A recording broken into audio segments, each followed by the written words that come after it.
আমাদের মনে হয় যে মাঠে যখন আমরা ঢুকি তখন বাইরে কি হচ্ছে না হচ্ছে এটার দিকে বেশি ফোকাস করি না।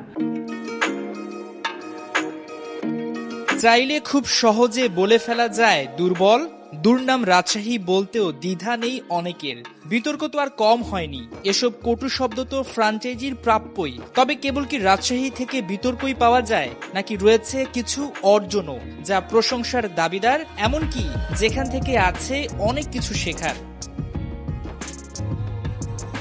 আপনি রাজশাহী থেকে অনেকগুলো বিতর্কিত টপিক খুব সহজে আলাদা করে ফেলতে পারবেন, কিন্তু বলার মতো কিছু খুঁজে বের করতে চাইলে অবাক হতে পারেন। এ দলটা থেকে আবার প্রশংসার মতো কি আছে, শেখারই বা কি আছে? তাহলে একটু পেছনে ফেরা যাক। তাসকিন আহমেদের রেকর্ড করা 7 উইকেট, এনামুল বিজয়ের লড়াকু সেঞ্চুরি, মৃত্যুঞ্জয় চৌধুরী মেহেরবের দুর্দান্ত বোলিং স্পেল, এগুলো কি প্রশংসার দাবিদার নয়?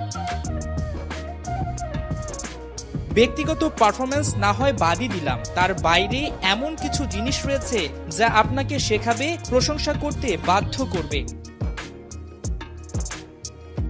পেশাদারিত্ব। ফ্র্যাঞ্চাইজি এই শব্দটিকে রীতিমতো পিষে দিয়েছে, তবে ক্রিকেটাররা তার উল্টো চিত্র দেখিয়েছে মাঠে। পেমেন্ট ইস্যুতে তারা হুমকি দিয়েছে ঠিকই, হয়তো কিছু পেমেন্ট পেয়ে খেলেছে, কিন্তু এই যে হুট করে বিদেশিদের ইউটার্ন, সেখানে দেশি ক্রিকেটাররা চাইলে খেলতে নাই বা আসতে পারত।